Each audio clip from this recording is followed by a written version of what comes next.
Welcome back. To replace this actuator, we're going to open up the glove box to start with and push in both sides till they pop out. And then if you look right up here, this white part up here, this is the actuator. We're just going to unplug it, and we're going to use a flathead screwdriver to undo both sides. So I have this little flathead screwdriver. I found that it was easier than a bigger one. And you're going to push in right here on this tab, just underneath the white part. And these are built pretty well, so don't worry too much about breaking it. It will come loose. And then after I get that one side up, I'm going to pry up the middle to make sure it's properly loose before I start on the other side. And the other side should pop up pretty easy. Again, you just push right underneath this white part. There it goes, pops right out. And now you can get up in there and lift it out. There's a little piece that sticks down into the blend door, so make sure that comes out.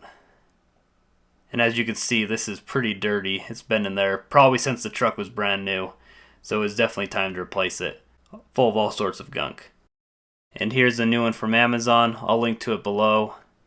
And you're just going to set it back up there the same way you took it out. Make sure this piece goes down into the blend door.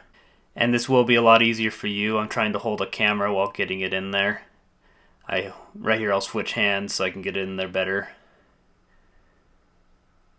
And it'll pop right in really easily. Make sure it's fully in there though. There you go, it popped in. Make sure you plug it back in, and there you have it. It was that easy. Now you can put the glove box back together. Make sure both sides go in properly, and then once both sides are in, you can close it up. There you go, thanks. See you all next time.